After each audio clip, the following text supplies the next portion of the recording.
So, according to Gary Chapman, each of us has a primary love language we use to demonstrate love, and a primary love language that makes us feel loved. These are not necessarily the same language. Some people may identify mostly with just one language, while others can identify with multiple. When others use a love language that we do not identify with, we might not recognize it as a gesture, as a gesture of love. Or even if we do, it may not feel like something that fills our love tank. I gave birth to a person who feels love most when gifted with physical touch.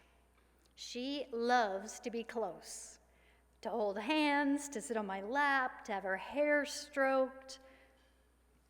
I am not as physical a person as she, so I really had to adapt when I became a parent.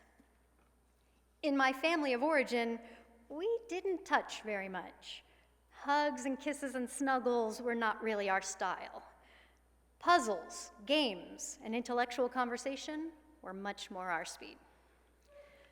So when I found myself with a child who never wanted to be put down, could not get enough kisses, who loved to wrestle and tickle, and could sleep in almost an instant as long as I lay down beside her while she drifted off, I had to learn a whole new set of skills. I had to be mindful, to be more physically affectionate, and I had to remember to bask in her wanting to be with me all the time instead of grousing about never getting to go to the bathroom by myself. I remember watching my friends as our children hit the tween years, and suddenly they found hugging and kissing their parents goodbye an embarrassing nightmare. Meanwhile, my child smothered me with kisses as she headed off to her first homecoming dance. How can you not possibly learn to appreciate that love language? As a parent, I also had to learn to recognize when my child was demonstrating love. The love language with which she demonstrates her love is gifts. This was another love language in which I was not fluent. I had to reframe the dandelion crown, the macaroni necklace, the really cool rock she found outside. These were a big deal to her. She was showing her affection for me in this specific love language. And were I to brush them off or quickly throw them away, she was devastated.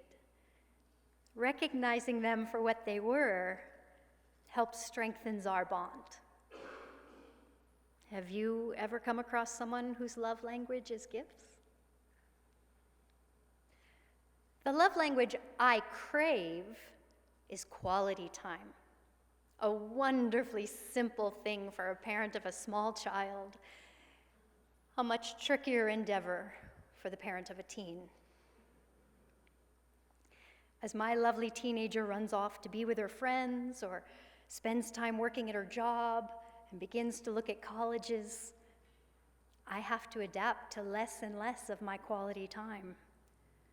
So I make sure to ask for what I need, like checking in with each other every day and occasionally spending a few hours chatting over a pot of tea.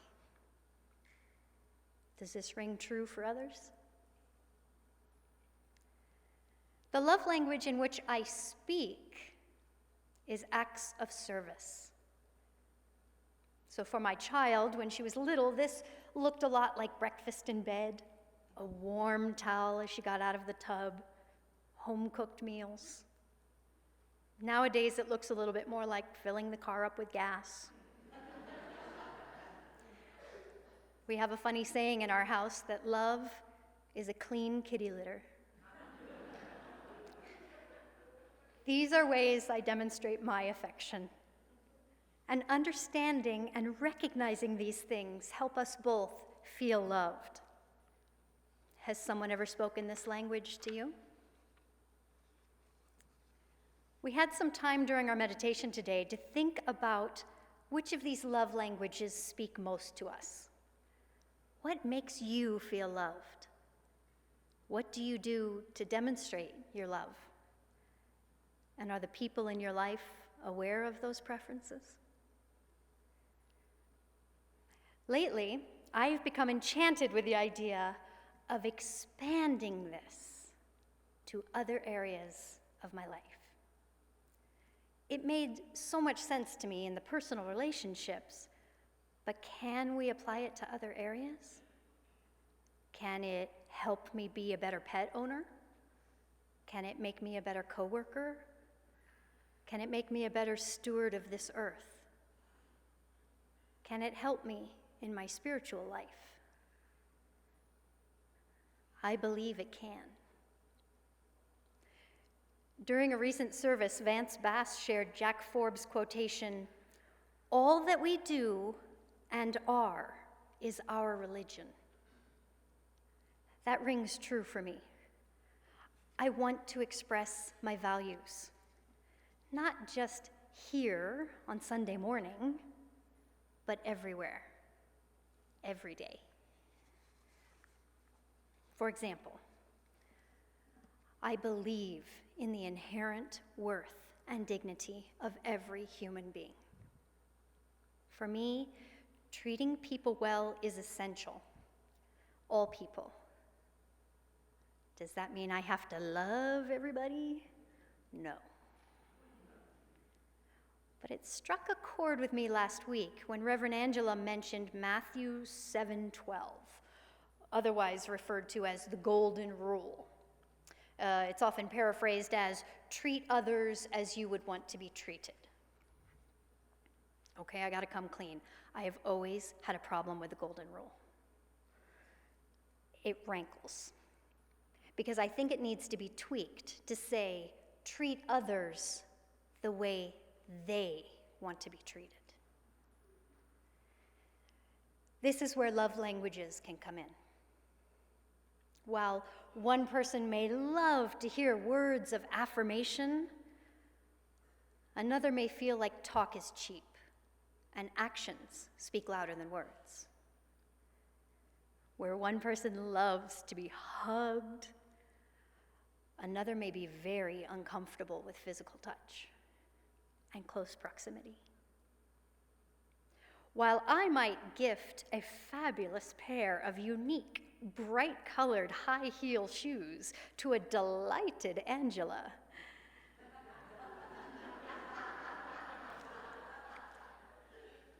Christine would be less moved.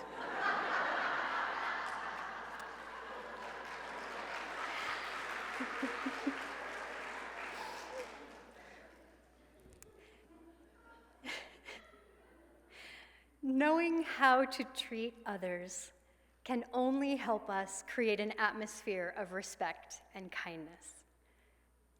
The wonderful people back there working hard in the sound and video booth, they may like to hear an occasional thank you.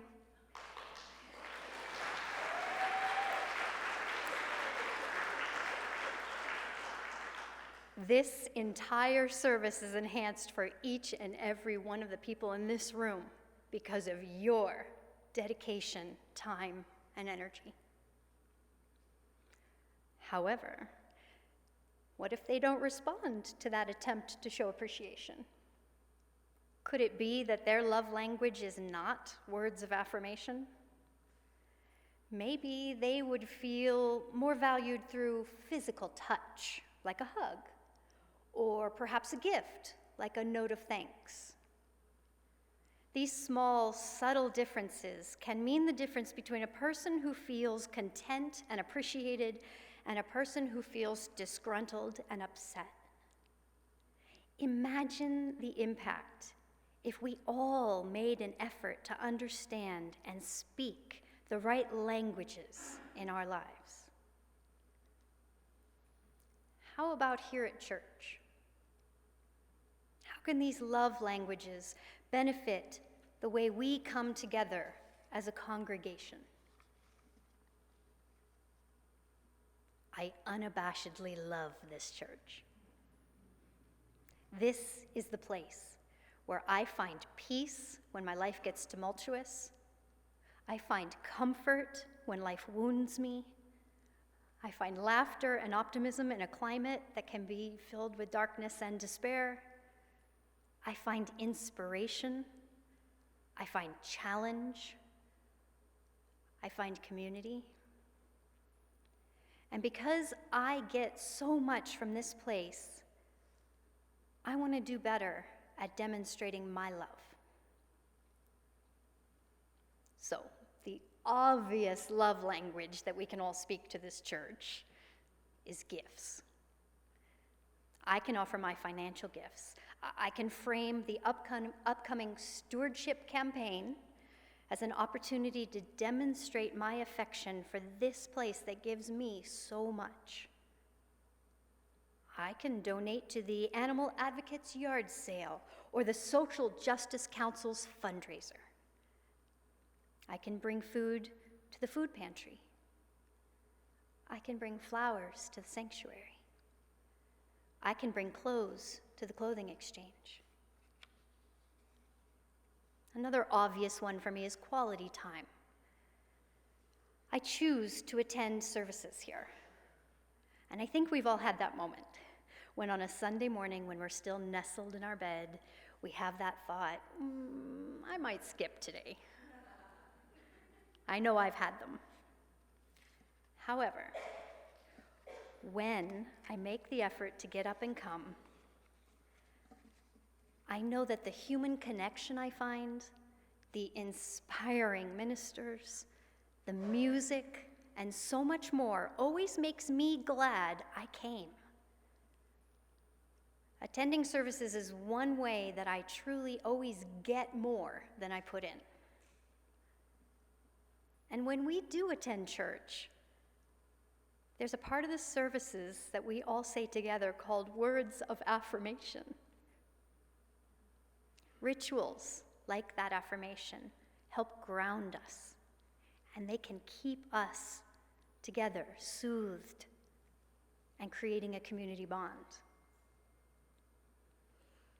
But of course, I've already mentioned the main way I demonstrate love is through acts of service. It is my primary love language for demonstrating love. And at church, it often translates into volunteering.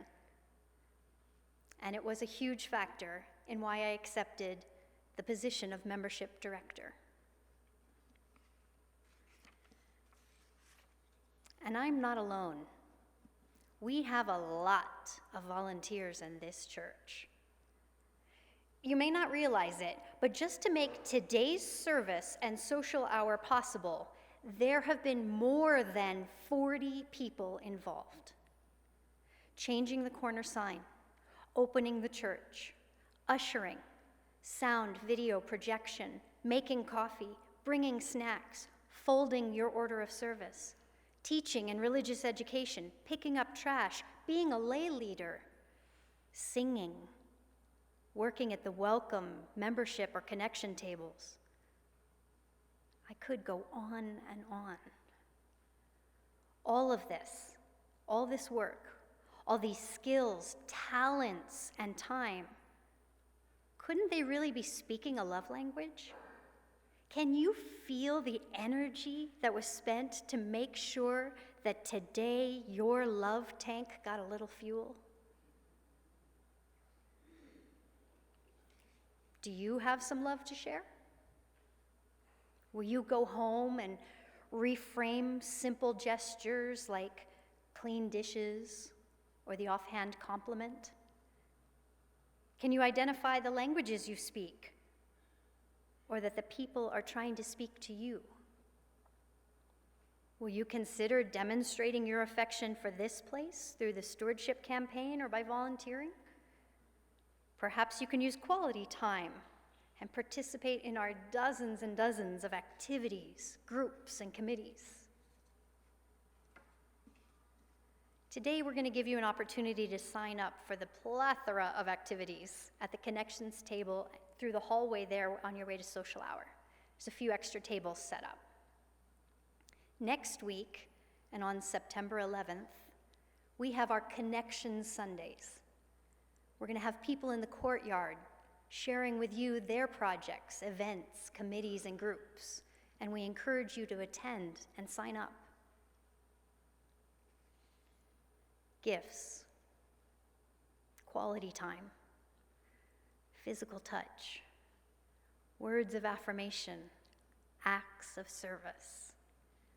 I choose to view these as love languages, spoken here in this community to you.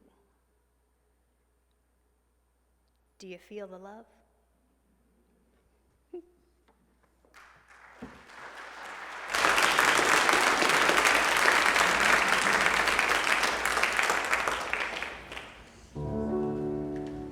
May the children see more clearly.